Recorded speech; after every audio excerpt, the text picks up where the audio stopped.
What's up, sports fans? My name is Lucas Weiss, host of the Weesesports Chronicles podcast. We got a great guest for you today with Jayson Jenks. He's a features writer for The Athletic. In this episode, I chat with Jayson about his approach to writing features, his notable feature on Kawhi Leonard, where Kawhi famously said Boardman gets paid back at San Diego State, as well as his sports media career covering the Seattle Seahawks and his advice for young journalists breaking into the industry. The Weesports Chronicles podcast is available on YouTube, Apple Podcasts, and Spotify, so make sure to like, rate, watch, and subscribe to all three of those channels. Now let's get to episode 93 with Jayson Jenks on the Weesports Chronicles podcast. All right, as I said off the top, if you are an Athletic subscriber, if you like feature writing, I'm sure you've come across Jayson Jenks. He is a features writer for The Athletic based in Seattle. He also covered the Seattle Seahawks for a few years for the Seattle Times before that. And he's here today on the Weesports Chronicles podcast. Jayson, welcome. Thanks so much for being here. Hey, thanks for having me, man. I appreciate it. Anytime, and you know, we'll get into various parts of your career in just a bit, but obviously, 2020 has been such a crazy, unprecedented year. I'm just curious how it's been for you and your work, especially for someone that's a features writer. Yeah, it's definitely been unusual. I guess I wouldn't say that's been an advantage because it's been really hard, I think, for everyone trying to figure out what to do and how to do it, but I did a lot of the last year or so before the pandemic. I did a lot of stuff by phone, ideas that I could do that I maybe wouldn't have access to an athlete or a coach or what have you. And so I kind of already had to sort of try to get creative to do workaround stuff. So in that sense, I guess it kind of prepared me for the pandemic. Yeah, it's been really hard. It's not fun to not be able to go sit face to face with someone or spend some time with them. Just kind of that I miss that human interaction that you get from talking with people. Absolutely. I mean, and that's a common theme of a lot of my guests on the podcast who are in sports media, missing that human interaction. And I feel like especially for features too, I mean, obviously beat writers, it definitely impacts them not being able to talk to players, coaches face to face, but feature writers like to set the scene. They like to be at a certain place and really set the scene for readers, and not being able to do that, I'm sure, has impacted your ability to storytell as well. Absolutely. I mean, the last story I did kind of before the pandemic that had face-to-face contact was with Washington State's basketball coach, and whose son has pretty severe autism, and I got to spend a day with him going to the Washington State basketball offices. I went over to his house at 5:30 in the morning because he watched his Curb Your Enthusiasm on Monday mornings after it comes out, because that's kind of his alone time. I got to spend time with his wife. I was at practice. I mean, it was really nice to be able to get a very small slice of his life and sort of convey that to the readers, what that was like. And that's the kind of stuff I really enjoy doing. And yeah, that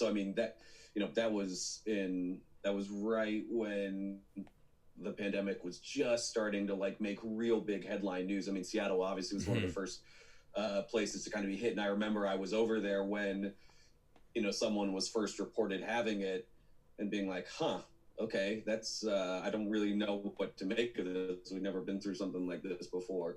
So yeah, it's definitely, it really does limit your ability to set a scene or simply just to see how someone acts in a situation. I mean, one of my favorite things to try to do, even though I'm kind of a rambler and a talker, is to try to shut up and sit back and just observe someone and see what they're like, because I think that's oftentimes what translates best for the reader. Well, you can ramble all day, Jayson, in this podcast, because we want to hear from you and about your journey and career. But I got to ask, and following up with that, in terms of writing features now, sort of in the COVID-19 world, the protocols and social distancing and whatnot. And I feel like for what makes it so unique is that this is something that, mostly has affected everyone. I mean, like, there's very few people, I'm sure, on Earth who have not been affected by COVID-19 or just the ramifications of the pandemic. Do you think it makes it easier then for you to then maybe break the ice with an interview subject, knowing that, hey, like, we're going through the same thing and it's just something that we can relate to?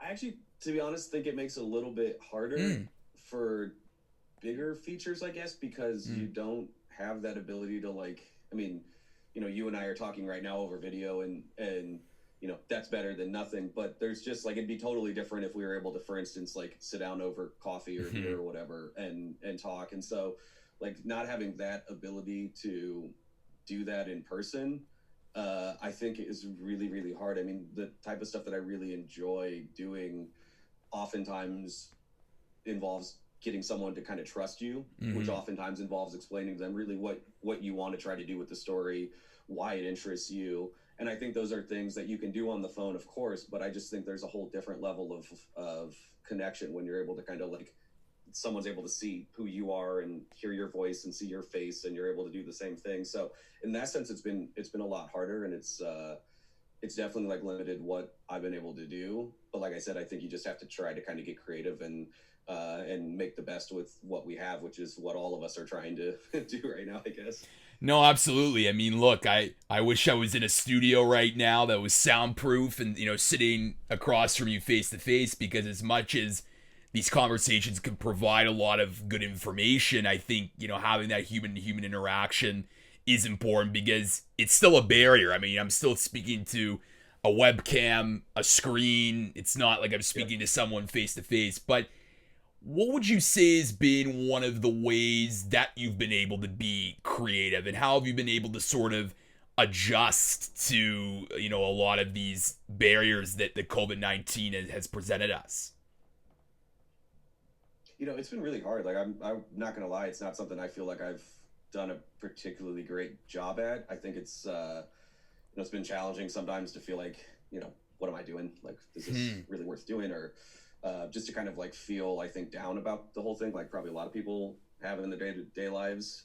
And so I really struggled with it. I don't really think I've done a particularly great job at it, but I don't know. I try to do the same thing that I did beforehand, which is like find something that interests me, some kind of like spark that sort of gets me excited, and then just follow that. And so a lot of that's been things that, I'm not going to be able to do the kind of story that I mentioned with the Washington State coach, where I'm going to be able to spend, 8 hours of a day with him or whatever it was, and really dive into those things. So it's finding things, I think, maybe that maybe are a little bit narrower in scope, that are something you can do in talking to someone for an hour on the phone or whatever, without, seeing them in person or spending time at their house or whatever it may be. So that's what I've tried to do, but yeah, definitely hasn't been easy. Let's pivot and talk a little bit about your career. And you joined The Athletic in 2018. And of course, I feel like every writer that joins The Athletic has to write that, infamous why I joined The Athletic. But yours, I think, is the most unique, because it's a letter to your dad. And I really found that impactful and very different, because I think for many of us, like, our parental connections is where sports love and passion certainly was birthed from. Can you maybe elaborate on how big of an influence your dad was in wanting to pursue a career in sports media? Oh, absolutely. Yeah. He's definitely the person that got me to fall in love with sports in the first place. We big Royals fans. Hate to bring that up. I see all your Blue Jay stuff behind you. Still recovering from 2015. Round third base. Still recovering from 2015. Round third base and score. Yeah, still recovering. It's one of my favorite memories. So like that, that's something my dad and I have shared. We're huge KU fans, so that's something we've shared. And I didn't really have like a huge interest in doing sports journalism. I kind of just fell into it back in high school. My mom made me sign up for my high school journalism class because I couldn't figure out what electives to take, my freshman year of high school. And the way I remembered it, at least, is I was, we had like 6 days that you could change classes at the start of a school year, and I was always intent on getting out of that journalism class, but the lines to change classes after school were always long enough that it was, my laziness kicked in, and so I stuck with it. And it was something that I found that once I actually did go out and try to do it, that I really, really enjoyed. And I think more than my dad even inspiring me to become a sports writer, he has I kind of make fun of him for it, but he is constantly interested in other people's lives. We go on an Uber ride, and he's constantly talking to the Uber driver about their life and what they do and all that kind of stuff. And so I think just like through osmosis, that kind of rubbed off on me. I want to get back to that in just a second, but like, how great was that 2015 ALCS? Like, I mean, I'm sure you and I, baseball fans, and we've seen a lot, but like, that was so much fun to watch. Like, I miss that like rivalry and that hatred, and like those two teams had it in that year. Oh, I hated the Blue Jays that year. I hated the Blue Jays that season. I just remember there was the game when David Price was absolutely dealing. Yeah. And I can't remember if it was on Fox or TBS, but whoever it was, the announcers were just going on and on about it. And I was just getting so irrationally upset. That kind of fan being like, these announcers hate my team. and so it was just, it was one of those things that, like, as a sports writer, you so often are kind of like impassionate, or you try to be, and you're unbiased.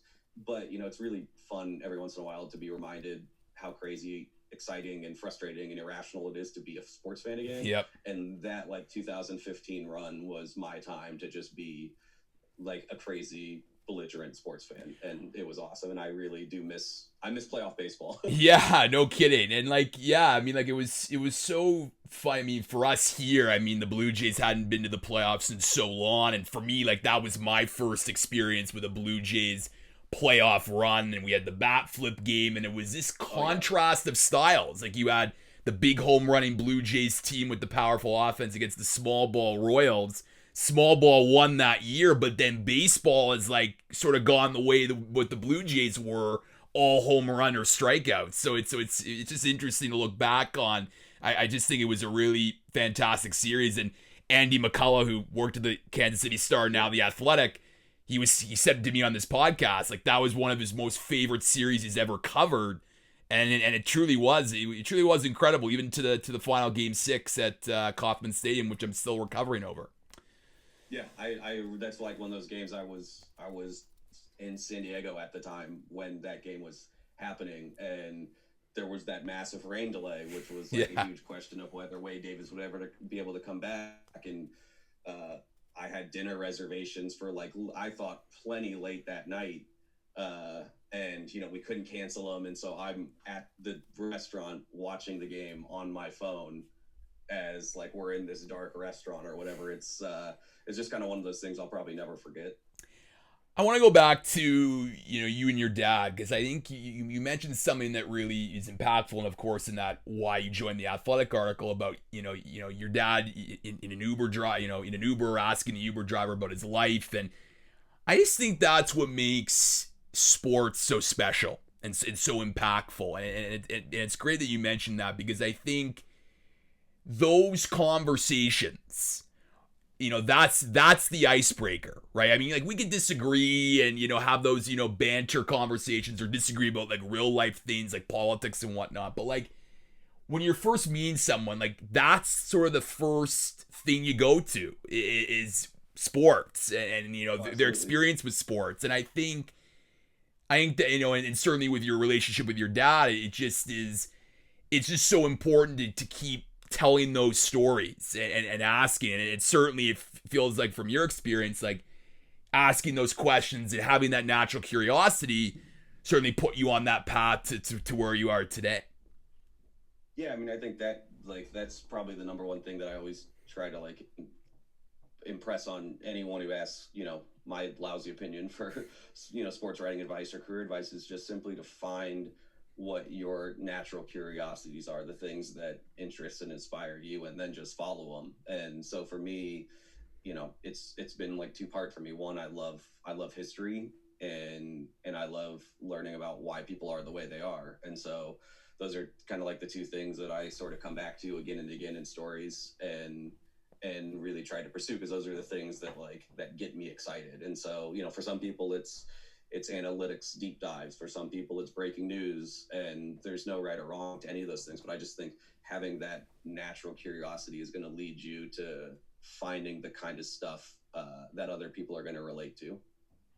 So you mentioned in this article that you get your first assignment from the Kansas City Star as a, quote, floppy hair junior. Did you remember anything about that experience? And what was that like for you? Yeah, would have been, I think I was a junior in high school at the time. And I didn't have my driver's license, so my dad drove me.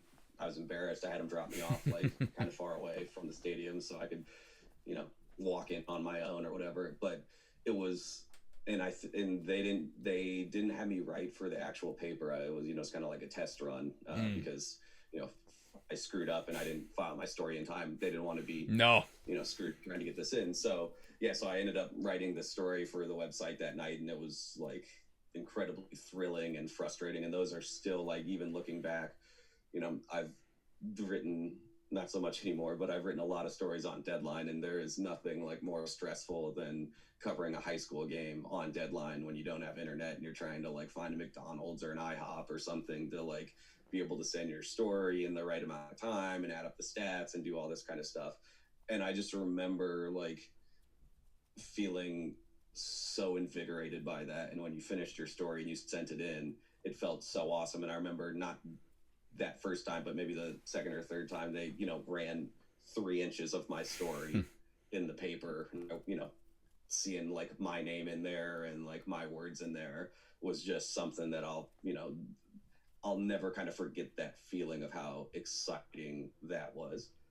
Do you ever go back and look at your old stuff and cringe? Just how because that's sometimes normal for writers, because I'm sure you've evolved since then and have improved. But do you ever look back and just see wow, I've come so far from those first early days? What's funny? I do see some of my old stuff, and I even still have my old Hotmail email from that I had in high school, and so every once in a while I'll stumble across an old story I wrote in high school or something, and they're by no means good or even adequate, but I don't, for whatever reason, I don't cringe with those. I kind of see them as part of the process. I'm way more cringeworthy and hard on the stuff I write now. Okay. I'm writing something I am today. I just am this is not what I want it to be yet. But yeah, when I look back on stuff, I don't cringe that much, even though I've got a lot of cringe-worthy things that I have in my archives, I'm sure. So walk me through then from those early days to then getting to the Seattle Times to become a Seattle Seahawks beat reporter. So I worked throughout college at the student paper for a couple of years, and then I worked for the Associated Press for a semester, and then I worked for a paper in Topeka, Kansas for my last 2 years in college. And so I was kind of doing stuff throughout. It was sort of a on the job training, I guess. And when I got done with my senior year, I was pretty burnt out. And so I took basically that kind of summer off and didn't really do a whole lot, applied to some places. And my one, I guess, lesson for everyone is I remember that I didn't get a job that I really wanted, and it was in Casper, Wyoming. I didn't get a job there. I was the second person for it, and I didn't get it, and I was crushed. And then the very next week, the Seattle Times called and about this opening in their preps department, and who knows what would have happened, but that turned out to be something that completely changed my life. And at the time I was so down and frustrated and beaten up, and it just shows you sometimes your disappointments actually turn into a blessing. And so I ended up going up there. I covered preps for 8 months or a year, whatever it was. Right when that started happening, it was when the Sacramento Kings were looking at moving to Seattle. And so we had we had lost our Seahawks writer. They had to move another one of our writers over to cover the whole King saga, and so they needed me to fill in on Seahawks stuff during the draft, and I did. And then they let me kind of stay around during like rookie training camp and all these kind of off-season things, and I sort of just was able to, I think by the end of that run, that summer, they offered me, being the backup Seahawks writer, and did that for I think 4 years or 5 years. I want to get to the Seahawks, but I want to, follow up on that point about, the Casper, Wyoming job not working out, because I think, look, I mean, the job application process for young journalists can be a grind, and it can be a lot, and it can be sometimes dejecting, especially, when a lot of no's come in. But here's an example where, who knows how your career could have changed or been impacted if that Casper, Wyoming job works out.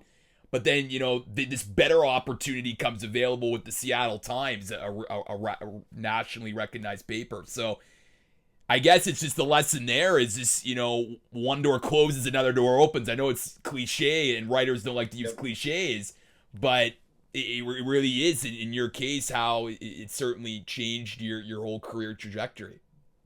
Yeah, it's just I think it's one of those things that, like, the job hunting process is so frustrating. And, I think I remember that summer I didn't hear anything from anyone for, 2 months, and like was sending out all these applications, doing all this stuff. And it was so frustrating. And, I think that it's especially, that was 8 years ago or whatever I was doing it. I'm sure like the job market's even changed a ton since then for people fresh out of college. And so my advice would just be, it's frustrating. It's going to be frustrating, but it doesn't mean that it's not going to end up well for you. And, that's something that I've always kind of kept in mind, was like, it just because it doesn't work out the first time doesn't mean it won't work out. So you cover the Seahawks in a exciting time for the franchise. They win a Super Bowl. They go to 2, Legion of Boom. So a lot of really compelling content in that team. How did those years shape you as a journalist to sort of prepare you for the role that you're in now as a features writer? I mean, that was some of the most fun I had those first couple of years. The team was really good. They were all a bunch of young guys. I wasn't too far removed. I think I was 22 or 23. A lot of them were 23, 24, 25. So we were pretty much the same age. It was really eye-opening, like, to learn how to work a locker room and to learn, when I was in high school, I shadowed Bob Dutton, who was the Royals beat reporter for the Kansas City Star. And I just always remember the day I shadowed him, he told me, you got to put away your notebook and just talk to people and talk to them about their interests and their life or whatever, because you don't want them to always think of you as the guy who comes to them asking questions, even if they're not bad questions, just always wanting something. And that's something that I really, really took to heart. And when I covered the Seahawks, a lot of what I would do would be semi-unproductive that day, but it'd be talking to people in the locker room and kind of like building a relationship. And it allowed me to do the kind of like in-depth feature stories that, we were talking about earlier in the podcast. And so that was something that like really helped me kind of establish how to do that kind of thing. But then the other thing it did in sort of a weird way is it showed me that while I really enjoyed my time covering the Seahawks, like for me, I didn't want to be a beat writer attached to one team, at least not right now. And I wanted to kind of I wanted to be able to bounce around between different teams or even different sports. And so that was something that, really kind of clicked in with me towards the end of my time at the Seattle Times. And was a big reason I went to the Athletic, was because the job they were kind of offering was a role in Seattle, be able to kind of write about all these different teams and all these different feature stories. And so it was like both a great learning experience for me, but also an experience that kind of showed me maybe what I was really interested in career-wise. So what's your best Marshawn Lynch story and your best Legion of Boom story? Oh, let's see. Marshawn Lynch story that I can tell. Yes. Appropriate. Yes. We'll save the rest for the after hours edition of the pod. There were so many with him. But my favorite thing about Marshawn was just like watching him interact with his teammates on the practice field. He was just hilarious.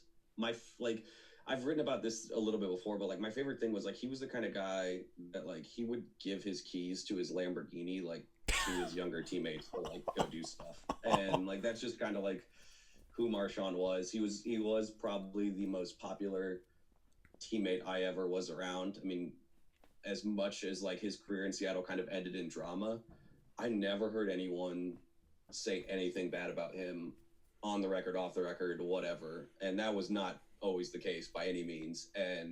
But guys just loved him. Defensive players loved him. Offensive players loved him. Everyone respected him. And yeah, so he was a blast. I mean, he was, even though he like didn't talk to us, he was by far and away the most interesting guy I wrote about there. Everyone loved reading about him. Like he was great for business, as you could say, I guess.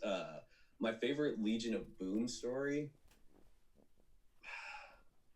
you know, it's actually like not a funny one. It's a serious one. They were all three of those guys were all really, really banged up before that second Super Bowl against the Patriots. And I just remember watching them out on the field. You know, when guys are hurt in the NFL or questionable in the NFL, they always go out, you know, an hour and a half or whatever, 2 hours before kickoff, and they're on the field with the training staff, and they're putting them through all these different drills to kind of test, are you going to be able to go? And all those guys were out there doing that. And I just remember like having kind of a profound respect for all of them, because that had been at that point 3 long years of like winning and playoff runs. They were really, really banged up. I know those guys were like really in pain, and they came out and like, you know, came obviously within a yard of being back-to-back champions. And so that's kind of the thing like I'll always probably remember about those guys is, you know, to use the cliche, they really did kind of have like, you know, heart of a lion. Obviously that Super Bowl, I mean, one of the most memorable of the decade in the history of the Super Bowl. I think it's one of the most memorable of all time. And obviously that last, you know, that 1 yard play, the Malcolm Butler interception is certainly the exclamation point. But I know the narrative here in Canada was like, I remember afterwards and then even years after was like that play led to sort of the fracture of the locker room and what happened afterwards. Is there truth to that from your experience? Yeah. Okay. Yeah, definitely. I mean, guys on that team will say that play was kind of that was truly the beginning of the end. You know, it's been pretty like well reported at this point. But you know, I've had many conversations with guys who just say, you know, it led to kind of an offense versus defense fracture. It led to some of the guys kind of being disillusioned with Pete Carroll. But I will say I do have like a slightly funny story and a very like personal memory about that play is, you know, it happens and we're just all shell shocked. Yeah. And, you know, it's a night game. You're scrambling. You got to fill the paper the next day. And I go down the stairs to go, you know, to the media availability, and this being the Super Bowl, it's, you know, everything's really high security and you got like all these different checkpoints. And I get down there and they're like, well, you can't come through. And I'm like, what are you talking about? And they're like, well, you don't have a credential. And I look down in my badge that had been around my neck. The credential part of it had snapped off from like the lanyard. Oh, jeez.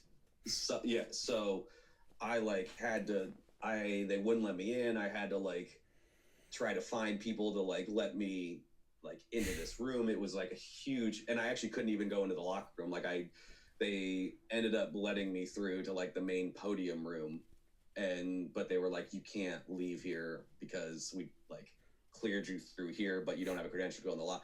It was a mess. And so that was not the most like fun experience, but it's something I'll kind of always remember. And I was there when Russell Wilson was, you know, kind of going through what happened. And I can't say that I by any means thought like that was the end of their dynasty, but I just remember that being a totally surreal feeling. Yeah, I mean, I covered Super Bowl 54 for a Canadian media outlet here, and it was the Patriots and the Rams, which, you know, one of you know, the opposite of that of Super Bowl 49, a complete snooze fest of a game. But like I remember afterwards, like the chaos, like going down like to the post-game media availability and just like these reporters like flashing credentials and security not letting them through, like just a mess. So I wasn't gonna go here, but this conversation sparks some questions. Do you like covering Super Bowls or the big events? Because I mean, obviously it's so important, but like at the same time, it's very chaotic, and it's not like a Tuesday or a Wednesday, game or a random Sunday afternoon game in the middle of a season.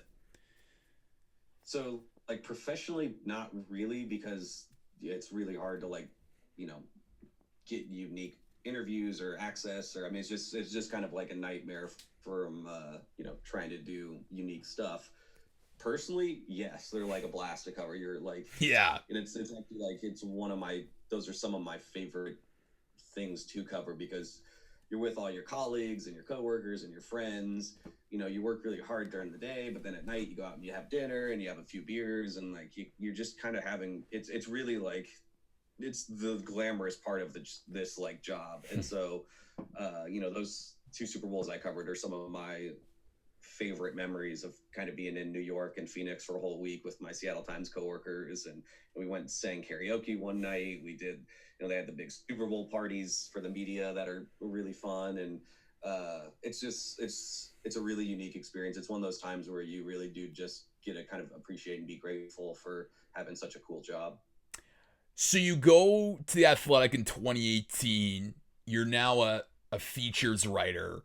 This is sort of a couple years into the Athletic. I mean, obviously now it's certainly entrenched as one of the top media outlets in North America. So was it considered a risk at that time going to this platform, or did you think that from what you've seen the platform do already, that this was going to be, a really fulfilling opportunity for you? It was definitely a little bit of a risk, but I mean, at this, as like, I don't know what in the media business is like not a risk anymore. Yeah. I'm not sure there's like any place, paper, radio, very station, true TV station that's not like a risk. So that was a big part of it where I was like, well, is it risky? Yeah, but like, is it really any riskier than anywhere else? Not really. The biggest thing for me was not so much that like, it wasn't even so much that I was like, oh, the Athletic's gonna like blow up in this big thing. I just had always wanted to be a part of something that was like kind of building. Working at newspapers was great, but at a newspaper, you're always kind of like trying to protect the legacy and like, plug the dam and all those cliches. And at the Athletic, it was like really a chance to kind of define what it was and to really kind of like you just were sort of given a blank canvas and could kind of do whatever you want. There was real creative freedom with that. So that to me was like the biggest reason I ended up going there was just like I thought it was be really exciting to kind of be a part of something, even if I wasn't totally on the ground floor, that was still, while it was like pretty new and young. No, absolutely. And like I think the Athletic has just a superstar list of writers right now. Like it's almost like the modern day Sports Illustrated. What Sports Illustrated used to be, the Athletic currently is now. And I'm sure for you, Jayson, as well, working in Seattle, a market probably that wasn't, as developed as, let's say, in LA, New York, Chicago, must have also been a unique opportunity for you, like you said earlier, to not just focus on one team, but now you got all these teams in your arsenal to write some really compelling stories. Absolutely. And I mean, so at that point, when I got hired, there had been no like Athletics Seattle. There was, we had Corey Brock.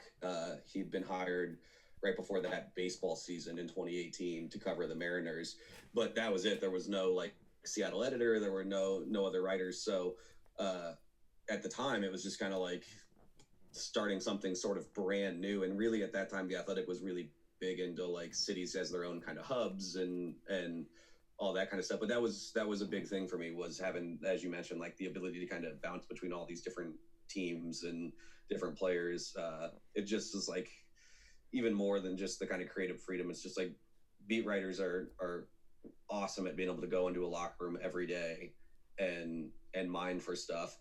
I got just like a little burnt out on that, and I liked having the ability to one day go to a Mariners game and the next day go to the Seahawks locker room and the next day to like do something completely different. And so that for me was like one of the biggest draws, I think. And I guess too, you can build relationships across multi sports across the city and get more. I mean, obviously, when you were with the Seahawks, it's more of a football readership, most likely. But now you can get, the basketball fan, the hockey fan soon with the Seattle Kraken or other sports as well. So you're definitely getting more of a balanced approach from Seattle readers. Absolutely, absolutely. Yeah, that's the biggest thing was just the ability to kind of, like I said earlier, it's trusting kind of what your own curiosities are and following them, and so that kind of gave me a bigger avenue to try to do some of that. So I want to dig deeper into your piece on Kawhi Leonard. It was one of the Athletics' best of 2019. A lot of my listeners are Raptors fans being from Canada. Even though Kawhi left, I mean, he holds a dear to our hearts as Raptors fans, given what he did last year in the or 2 years ago in the playoffs. The Boardman gets paid. An oral history of Kawhi Leonard's college days. How did this idea come about, Jayson, to write a story about this enigma of a player known as Kawhi Leonard? So it actually started earlier that year. I had pitched for the Athletic to go down to Phoenix and Tucson to spend a day with Bill Walton and Dave Pasch when they broadcast a basketball game and write a story about what that experience was like. And so the Athletic said yes, but like I'm very kind of self-conscious when I travel of like making sure that the company feels like they're getting their money's worth. And so I tried to kind of find what other things I could do while I was down in the area. And one of the things I saw was that the Warriors were in town while I was there to play the Suns. And I thought, oh, Klay Thompson, Washington State is kind of in our Seattle area. A lot of Washington State fans are in Seattle. And so I was like, what could I do on Klay, that I'm not going to have a lot of access to him, but I could do. And I thought, I'm going to like call his old college teammates and just kind of see like what stories there are. And so I did that, and that story like did really well, and people seemed to really enjoy it. And so, I did another one on Damian Lillard when he was at college. And when I think I was right after Kawhi hit, the infamous shot, the whatever 3 bounce or 6 bounce or whatever bounce it is, shot, I was instantly like, oh man, this guy is notoriously like kind of different. And he sort of fit into my pattern of a guy that became a star that wasn't a big star in college and kind of went to a smaller-ish school. And so I basically stole the idea from something I had done before and just decided this is something I can do in a pretty quick amount of time. And it's something I don't need any access to Kawhi or any Raptors players because I wasn't going to get that. So it's kind of like, you mentioned at the very beginning about like trying to get creative with pandemic stuff. Like that was kind of an example of like trying to do that sometimes when you're just not going to be able to have the access you maybe would like to have. So it's an oral history, and oral histories have become more prevalent the last few years. Just as a general level, and then maybe using this piece to explain, I mean, what goes into making a good and successful oral history? It's a good question. Like for me, the thing I really try to look for is like, I want it to be really focused. So I want it to be like, I want it to be kind of small in scope, I guess. So like, I don't necessarily want to do an oral history about a whole season, even though I've done that before. But I prefer it if it's something about like pretty condensed, and so so about like just a guy's college career, like his college days, or I did one on Mike Leach and like his quarterback meetings when he was at Washington State. But the biggest thing I think that is really fun, and the reason I like doing those is you really like get a sense for who the person was by listening to the way their teammates talk about them. And what I like to use the oral history format for is like it's almost like a way for them to talk to each other. So even though I'm the one like doing all the interviews, when you read it, hopefully like it feels like they're kind of like calling and responding to each other and talking to each other, laughing about the same story or adding on to the same story or whatever it may be. And to me, like that's something that I think is just like it's really fun to just hear about those guys being like kind of regular people before they were mega superstars. So, I mean, when you speak with, someone like LeBradford Franklin, Coach Hudson, they obviously say, the Kawhi used to say, I'm a board man gets paid. What was their sort of reaction? Because, I mean, this is a college kid. We don't obviously know what he's going to become, but if, a college kid saying that, they're like, okay, I mean, that's, cocky, arrogant, what, confident, whatever. But I guess now looking back and hearing that, like it must definitely explain who this type of person really is. Yeah, I mean, when I reached out to people and started talking to them about kind of Kawhi, the Boardman thing, like it was the first thing that sort of jumped out to me that I remember telling my editor about. That was like, yeah, like this is the thing he used to say, and it definitely was like to me it was kind of interesting. It was like it was quirky, it was funny, but it really did show you like who Kawhi was at the time, and it showed you, I think, why he went on to become as good as he is. I mean, if you're 18, 19 years old and you're thinking, hey, if all I do is get rebounds, if I'm a great rebounder, like I can create a career out of that.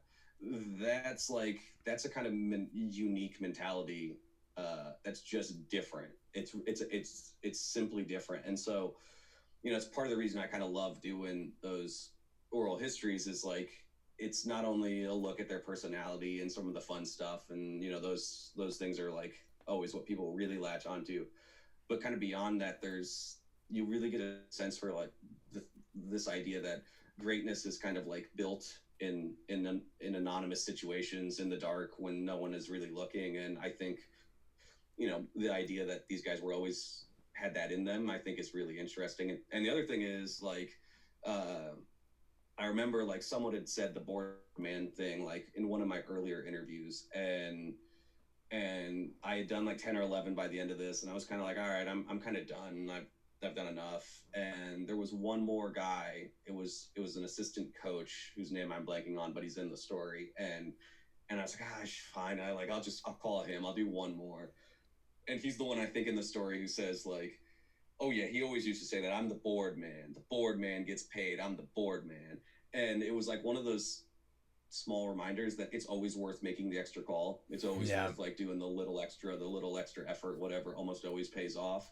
And so that's something that like, I need reminded of all the time when I start to get lazy. It's like that almost always pays off. And that was one of those times it really did for me. I know that you didn't get Kawhi for the story, but hypothetically, if you did get him, do you think it would have added anything, or do you think what you did with the people that you got certainly would have made, it was fine as it is? I think it definitely would have added something. I mean, when I did the one on Klay Thompson, I was able to get him for like 70 seconds or whatever, like in the Warriors locker room.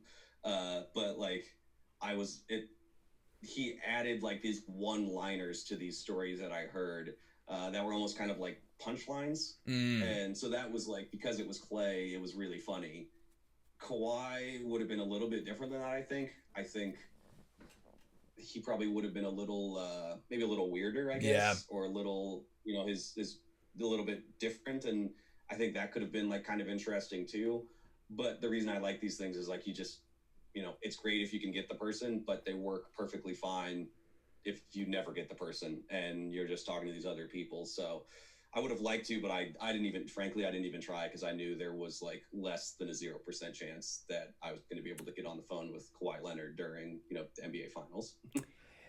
As I said earlier, Seattle is getting a hockey team, the Seattle Kraken, which I think is, really exciting, and they've done a lot of really cool things already to promote the team. Jayson, you seem to know the Seattle area market fans pretty well. How do you think they're gonna, react to a new hockey team and this Kraken franchise? Yeah, I think the Kraken will be a big deal in Seattle. I think it's been pretty proven that Seattle sports fans support their teams, and especially when they win.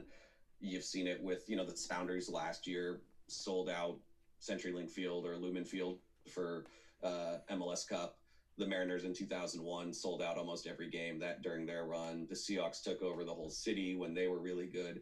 And I think there's a real like excitement and kind of passion building for the hockey team. The one thing I'd be really curious about is like, there's been a slight difference between, for instance, the Mariners and Seahawks kind of are a different genre when it comes to TV ratings and radio ratings and clicks and all that kind of stuff. Whereas the Sounders draw really well crowd-wise, but they're maybe not as big of a meter mover, TV, radio stuff.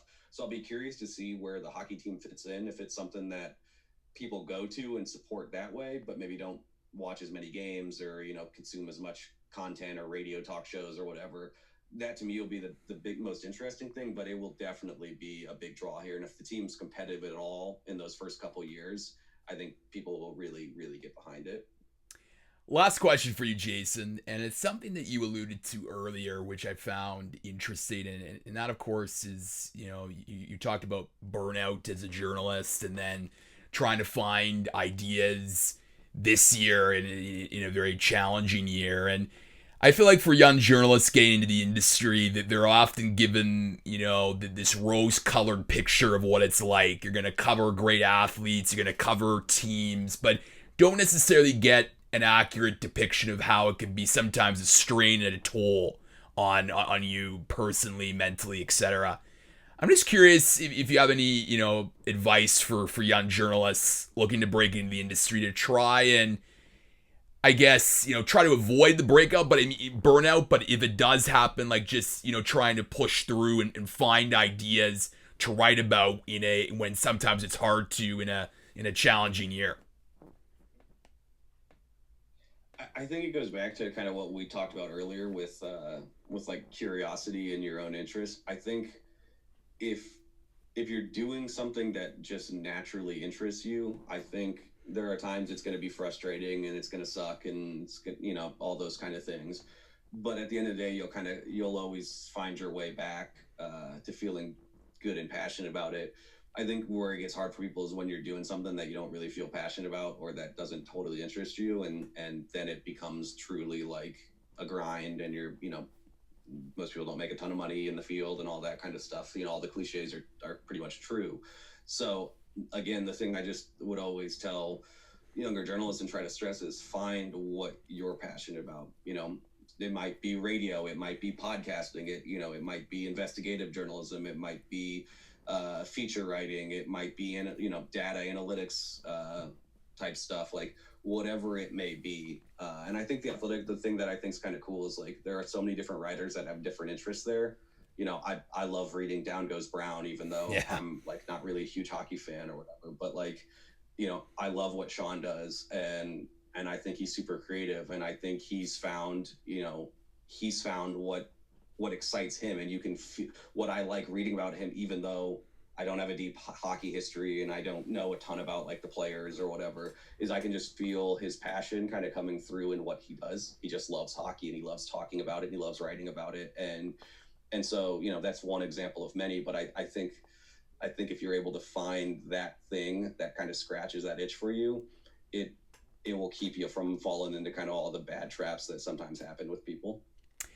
Jayson Jenks is a features writer for The Athletic Seattle. Make sure to check out his work there. Jayson, thank you so much for this wonderful conversation on the Weesports Chronicles podcast. Hey, I appreciate it. Have a good one.